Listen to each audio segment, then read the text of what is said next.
Assalamualaikum.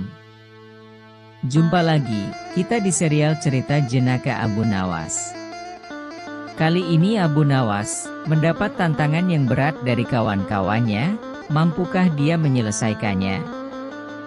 Sebelum kita menyaksikan ceritanya, jangan lupa untuk subscribe, like dan komen.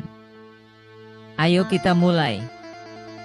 Suasana sore itu di warung teh menjadi semakin ramai ketika Abu Nawas tiba.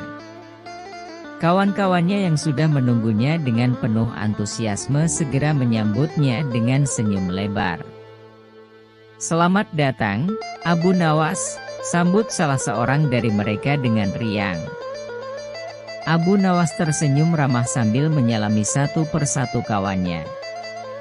"Apa kabar, sahabat-sahabatku?" tanyanya sembari mencari tempat duduk. Ketika sudah duduk dan memesan teh hangat, Abu Nawas segera diserbu oleh pertanyaan dari kawan-kawannya. Mereka penasaran dengan keberanian Abu Nawas dalam menghadapi perangkap-perangkap yang dirancang oleh Raja Harun al-Rasyid. "Tidakkah engkau takut akan hukuman dari Baginda Raja jika terjebak dalam perangkapnya?" tanya salah satu kawan Abu Nawas. Abu Nawas hanya tertawa ringan.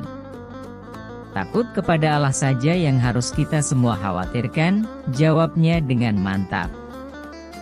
Namun, kawan-kawan Abu Nawas tetap meragukan kemampuannya untuk menghadapi Baginda Raja. Mereka mengungkapkan keraguan mereka, bahkan mengajukan taruhan kepada Abu Nawas. Selama ini belum pernah ada seorang pun di negeri ini yang berani memantati Baginda Raja Harun al-Rasyid. "Bukankah begitu hai Abu Nawas?" tanya kawan Abu Nawas. "Tentu saja tidak ada yang berani melakukan hal itu karena itu adalah pelecehan yang amat berat, hukumannya pasti dipancung," kata Abu Nawas memberitahu. "Itulah yang ingin kami ketahui darimu. Beranikah engkau melakukannya? Sekarang apa taruhannya bila aku bersedia melakukannya?" Abu Nawas ganti bertanya.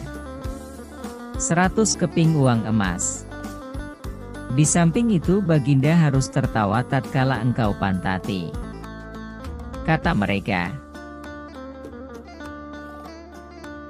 Abu Nawas pulang setelah menyanggupi tawaran yang amat berbahaya itu.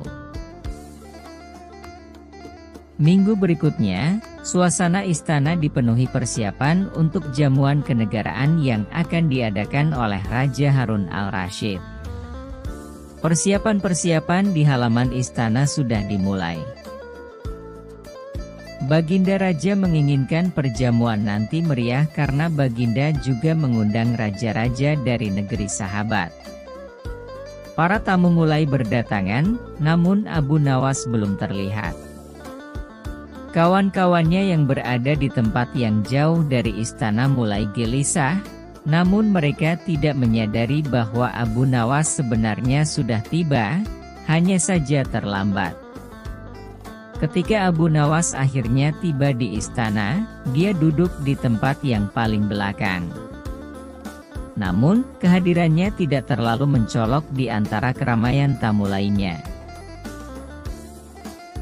Acara dimulai dengan pidato-pidato yang mengesankan dari para ahli pidato.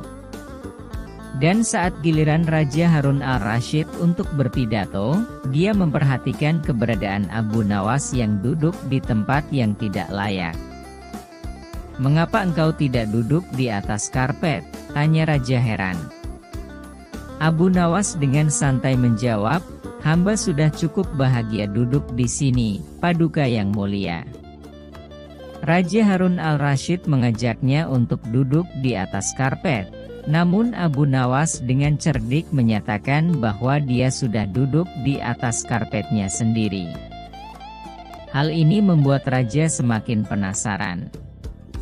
"Tetapi sejak tadi aku belum melihat karpet yang engkau bawa," kata Baginda Raja bertambah bingung. "Baiklah Baginda yang mulia, Kalau memang ingin tahu maka dengan senang hati hamba akan menunjukkan kepada paduka yang mulia, kata Abu Nawas sambil beringsut-ringsut ke depan. Setelah cukup dekat dengan baginda, Abu Nawas berdiri kemudian menungging menunjukkan potongan karpet yang ditempelkan di bagian pantatnya. Abu Nawas kini seolah-olah memantati baginda Raja Harun al-Rasyid.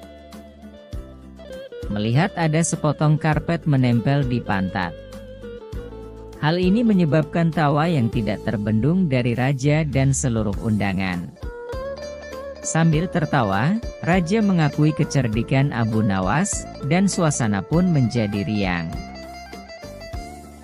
Kawan-kawan Abu Nawas yang menyaksikan kejadian itu dari jauh merasa kagum akan kecerdikan dan keberanian temannya.